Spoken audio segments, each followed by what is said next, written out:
Bismillahirrahmanirrahim. Assalamualaikum warahmatullahi wabarakatuh.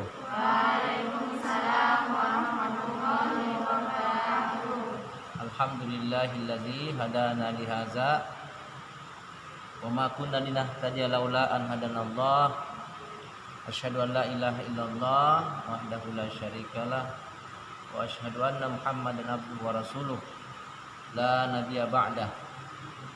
Qala Rasulullah sallallahu alaihi wasallam, kullu ummati dakhalal jannah illa man aba. Qalu ya Rasulullah may ya'ba?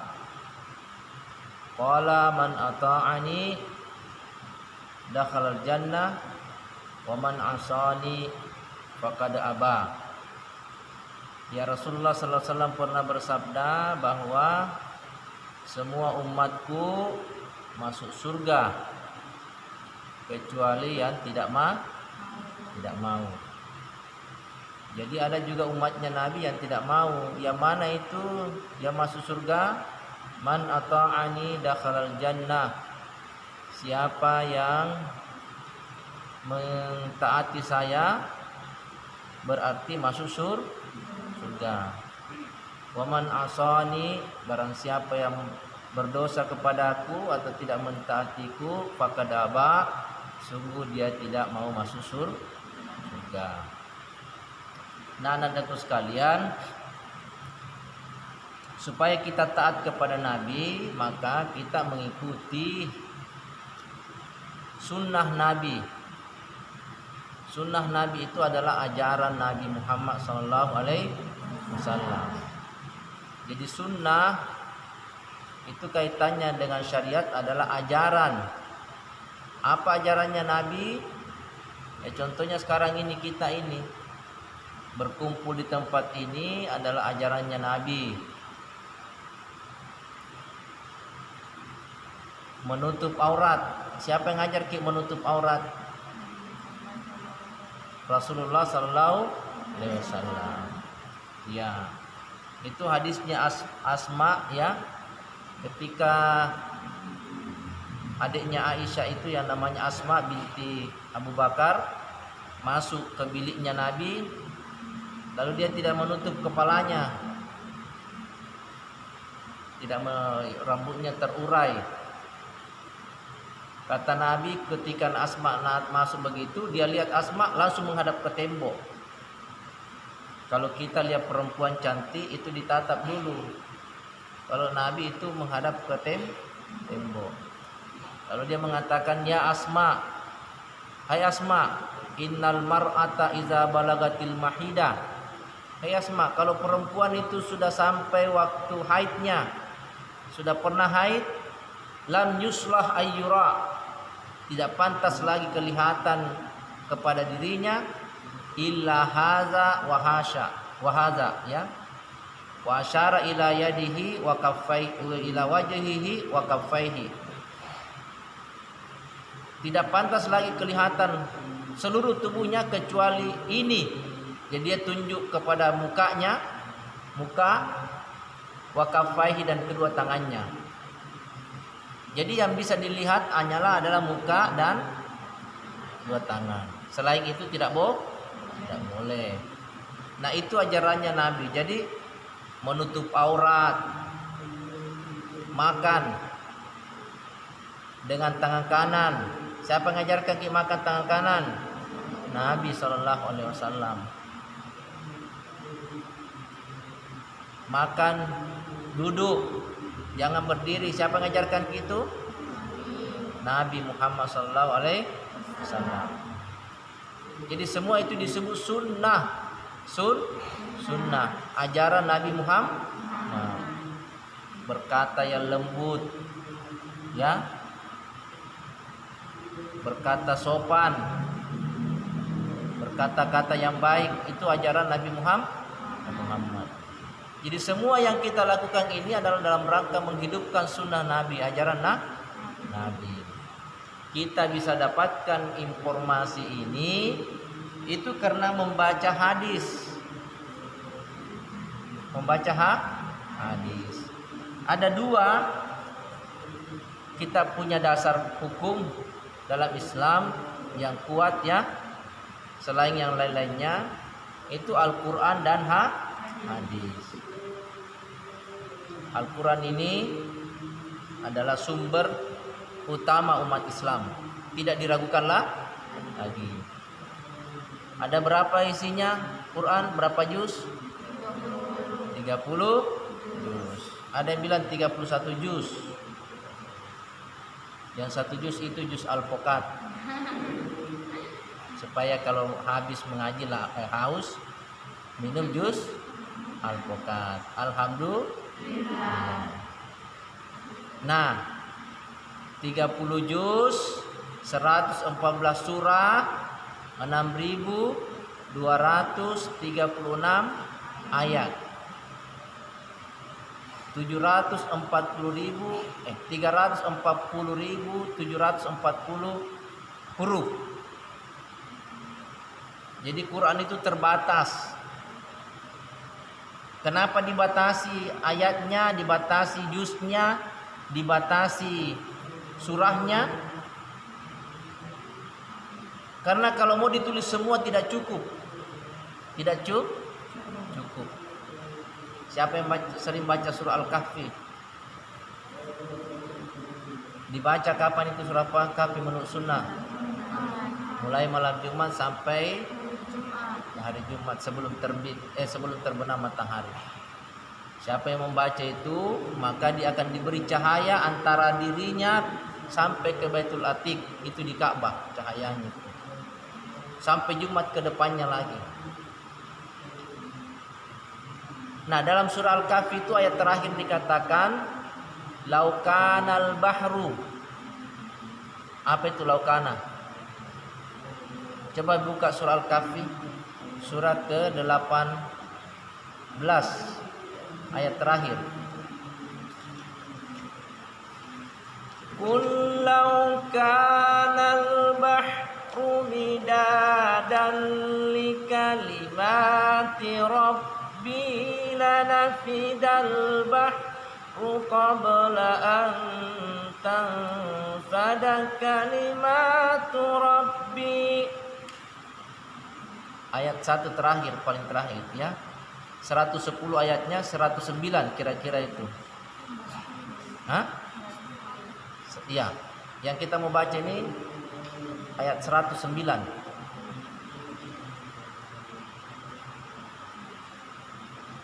Kullau kanal bahru, katakanlah seandainya lautan itu midadan, kullau kanal bahru midadan li kalimati rabbi, itu ditambah. Seandainya laut itu menjadi tinta untuk menulis kalimat-kalimat Tuhanmu, lanafidal bahru qabla an tanfada kalimatu rabbi, maka lautan itu akan habis. Sister, ada pulpen tak? Di pen ada pulpen. Isinya apa di dalam? Tinta. Kira-kira habis itu tinta kamu pakai 1 semester? Biasa habis ya? Biasa juga tidak, hilang ya. Apalagi di sini kalau pulpen apa itu yang terkenal itu di sini? High tech. Harganya 20.000 ya. Ya 0,3, karena biasa saya dapat di jalan kalau jalan itu. Itu menulis sudah 1 buku itu kita tulis, tintanya sedikit. Bagaimana kalau itu jadi lautan itu, tinta itu? Nah, itu kalau menulis kalimat-kalimat Tuhan itu habis itu tinta, belum habis kalimat-kalimat Allah. Saking banyaknya ilmu Allah. Di surah Al-Luqman dikatakan itu seandainya pohon-pohon itu menjadi pena, kemudian kita datangkan 7 lautan, maka sungguh itu lautan akan habis, sekalipun kita tambah seperti itu untuk menulis semua kalimat-kalimat Allah. Jadi Quran ini menggunakan bahasa yang singkat dan padat, tetapi menjelaskan seluruhnya. Jadi mulai sejak zaman diciptakan Adam sampai kita nanti bangkit dari kuburan, Quran ini menjelaskan semua. Ya, cuma kita yang malas membaca. Nah, Quran menggunakan kata singkat dan padat supaya mencakup seluruhnya. Jadi tidak ada itu kata Coca-Cola di dalam Al-Quran. Coca-Cola, Presti tidak ada, tetapi ada namanya syarab, minuman. Ya. Baik, anak-anakku sekalian. Nah, Quran ini didampingi oleh namanya hadis. Hadis ini adalah penjelasan dari apa yang disampaikan Al-Quran. Contoh salat. Tidak ada gerakan salat secara lengkap dalam Al-Quran. Ya, yang ada ya memang ya cuma ada ruku'an, qu'udan ada. Tapi kapan itu kita lakukan ruku, sujud ya sesuai tuntunan yang ada, itu hanya didapatkan dalam hadis secara sempurna. Begitu juga doanya. Nah, hadis ini yang sanawiyah ini belajar ilmu hadis. Belajar hadis bukan ilmu hadis, lain ilmu hadis. Kalau ilmu hadis itu teori bagaimana kita mengetahui bahwa hadis itu sahih, dhaif atau mungkar. Ya. Tapi kalau hadis kita hanya bicara materinya saja. Ya, bukan ilmunya. Nah, hadis. Siapa anak sanawiyah? Wahid. Siapa lagi? Saya kira 3, 4 sanawiyah. Aina sanawiyah? Iya. Pernah kita ketemu di Zoom? Hah? Tidak pernah masuk. Pernah. Buku hadis tak itu yang semuanya kitab gundul tidak ada barisnya. Di situ kan al-hadisul lugatan. Apa artinya al-hadisul lugatan? Hadis menurut bahasa. Wih, mantap. Kenapa pintar-pintar ini anak-anak umul ini? Hadis menurut bahasa. Di situ ditulis apa itu? Al-jadidu wal khabaru. Artinya jadi itu baru, al khabaru berita, khabar. Ya, surat kabar. Ya, jadi khabar itu surat, tidak saja surat kabar, berita. Kenapa disebut jadidu? Karena hadis itu selalu relevan dengan kondisi sekarang. Selalu relevan dengan kondisi sekarang. Tidak ada yang tidak. Nah, contohnya Nabi melarang makan berdiri. Apakah orang tidak lagi makan berdiri? Sampai sekarang banyak orang makan berdiri. Nabi menutup aurat. Masih banyak orang tidak mau menutup aurat. Jadi sekarang hadis itu selalu update, selalu menjadi baru. Ya. Al-khabaru artinya berita, informasi. Informasi apa yang dilakukan oleh Nabi di zaman lalu sampai hari ini masih kita dapat. Ya.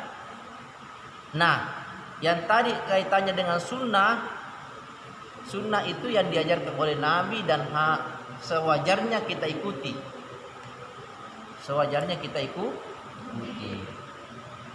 Ya, tidak juga haram sebenarnya makan berdiri. Tetapi makruh, itu dibenci. Tetapi kalau ada orang bisa duduk, misalnya pesta.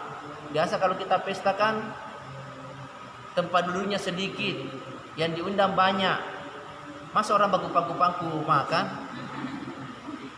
Jadi terpaksa ada yang berdiri.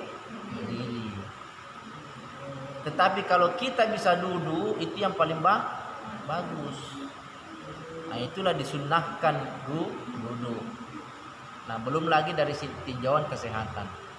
Nah, anak-anakku sekalian, jadi tadi hadis menurut bahasa, al-hadisul lugatan jadidu wal khabaru. Al-jadidu wal khabaru. Nanti ada buku hadis ya, nanti ada buku hadis kita, karena di sana diperbaiki, di kanting itu ada di sana itu buku hadis, dan bisa dibagi-bagi nanti. Kita hafal sedikit-sedikit. Nah, hadis menurut istilahan. Jadi selalu itu ada etimologi dan terminologi. Etimologi itu menurut ilmu bahasa dan terminologi menurut istilah. Selalu dalam ilmu itu ada dua, ya, menurut bahasa dan menurut istilah. Nah, sekarang hadisu istilahan. Hadis secara istilah. Apa yang dimaksud? Ya, ma udifa ilan Nabi sallallahu alaihi wasallam. Apa saja yang disandarkan kepada Nabi. Ya, kaitannya nih ya. Kaitannya hadis. Jadi informasi yang datang kepada kita tentang Nabi, apa saja itu, min qaulin, dari segi perkataan. Qala Rasulullah sallallahu alaihi wasallam. Itu berarti Nabi bersabda. Kalau Tuhan berfirman. Kalau ustaz berkata. Jangan ustaz berfirman, itu berarti mengambil posisi itu Tuhan. Atau Ustaz Asis bersabda, bukan Nabi, tidak boleh, ya. Jadi Allah berfirman, Nabi bersabda, Ustaz berkata, ya. Nah, jadi hadis itu adalah al hadisu ma udifa ilan Nabi sallallahu alaihi wasallam. Al hadis adalah apa yang disandarkan kepada Nabi min qaulin, dari segi perkataan, au fi'lin, atau perbuatannya, au wasfin, atau sifatnya Nabi sallallahu alaihi wasallam. Kelas berapa? Sanawiyah? SMP? SMP pertama, mantap juga ini. Alhamdulillah. Ya. Oh, belajar juga tadi? Ya. Jadi apa yang disandarkan itu Nabi ada 3 hal. Tadi perkataannya, perbuatannya, atau sifat Nabi. Au takririn. Apa itu takrir?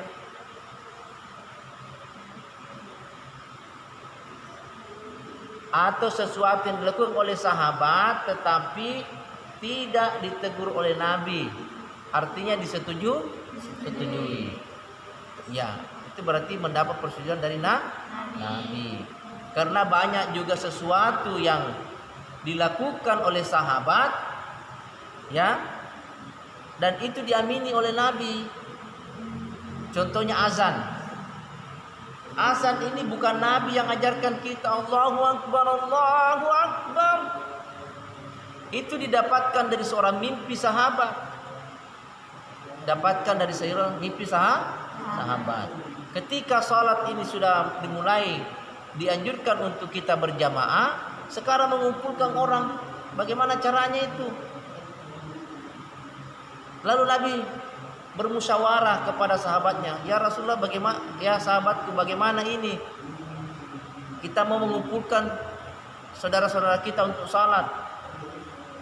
Sahabat ada yang mengatakan, bagaimana kalau kita bakar api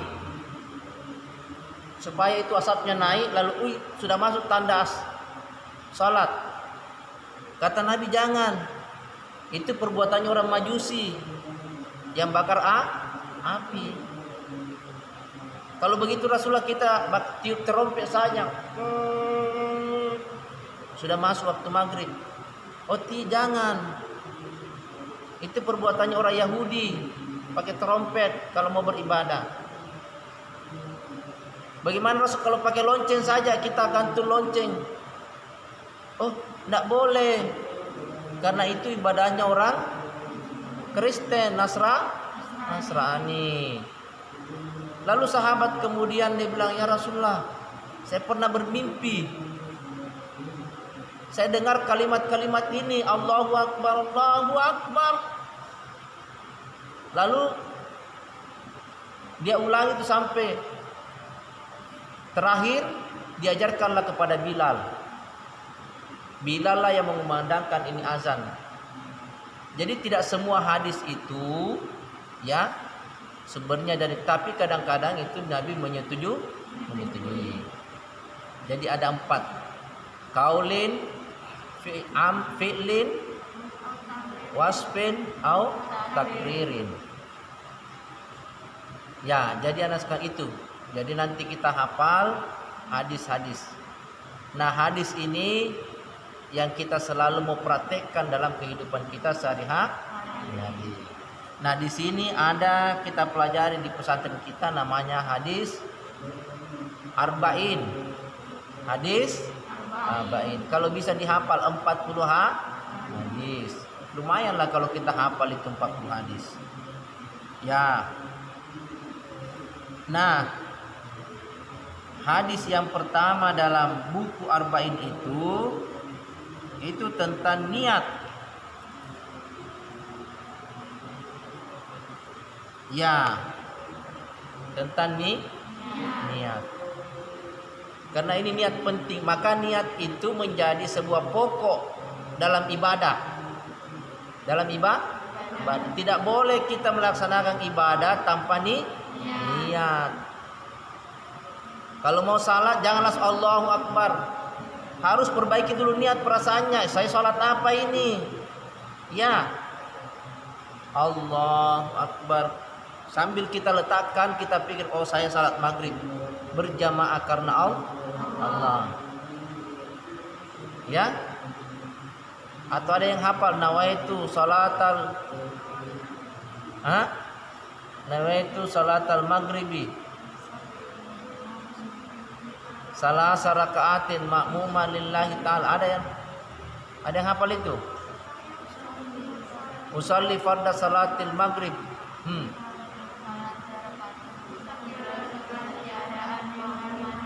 Ya. Ada yang hafal, ada yang tidak. Supaya lebih mudah, karena itu namanya lafaz, bukan niat. Niat itu dalam hati.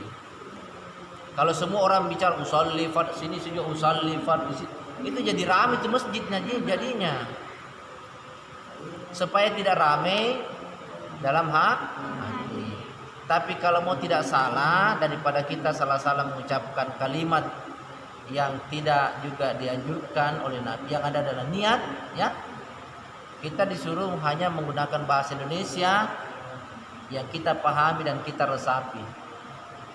Fahimtuna? Fahimna. Ya, fahimtuna? Oke. Nah, anak-anakku sekalian, saya bacakan dulu hadisnya ini tentang niat. Jadi kalau nanti beribadah apa saja ya harus menggunakan niat bahasa Indonesia dalam hati. Sampai jam berapa Ibu sudah? Baca dulu Ustaz. Oke. Iya. Kita baca dulu. An Amiril Mukminin. Ya, jami'an semuanya. An Amiril Mukminin. Abi Hafsin. Umar bin Al-Khattabi radhiyallahu anhu qala sami'tu Rasulullah sallallahu alaihi wasallam yaqulu innamal a'malu binniyati wa innama likulli imri'in ma nawa faman kanat hijratuhu ila Allah wa rasulihi fa hijratuhu ila ma hajara ila fa hijratuhu ila Allah wa rasulihi wa man kanat hijratuhu lidunya yusibuha aw imra'atin yankihuha fahijratuhu ila ma hajara ilaihi. Ya, kosakatanya di sini adalah a'malu, ya. Perbuatan imri'in seseorang, imra'atin seorang wanita, nawa apa yang diniatkan. Nah, ini dari Umirul Mukminin Abi Hafs Umar bin Khattab radhiyallahu anhu berkata, saya mendengar Rasulullah sallallahu alaihi wasallam bersabda, sesungguhnya setiap perbuatan tergantung niatnya, ya. Sesungguhnya perbuatan tergantung niatnya. Nah, ini ada 3 niat di sini dibagi. Faman kanat ya hijratuhu ilallahi wa rasulih, maka barang siapa niatnya untuk Allah dan Rasulnya, untuk ibadah, untuk jihad, fa hijratuhu ilallahi wa rasulihi, maka hijrahnya untuk Allah dan Rasulnya. Wa man kana hijratuhu lidunya, jadi ada orang 3 niatnya, ya, dibagi 3. Yang pertama hijrah untuk Allah dan niatnya untuk Allah dan Rasulnya. Yang kedua adalah untuk mendapatkan dunia. Yang ketiga untuk mendapatkan perempuan atau kekasih yang dia cintai. Ya. Contohnya, ini anak-anakku sekalian ini pergi masuk pesantren. Untuk siapa? Apakah untuk karena nanti ustaz saya mau jadi ustazah supaya terkenal? Amin ya rabbal alamin. Niatnya untuk mau jadi dokter. Amin. Supaya saya bikin rumah sakit. Amin. Banyak uangku. Amin. Beli mobil. Amin. Beli rumah. Amin. Ya, dapat anak Darul Aman. Contohnya karena ini ada tadi kaitannya wa man kanat hijrat awimrati yang kihwa, atau ada seorang kekasih yang dia masuk ke Darul Aman itu yang ayo kita masuk Darul Mukminin supaya tetangga kita. Ya, anak-anakku sekalian, karena waktu kita cukupkan sekian.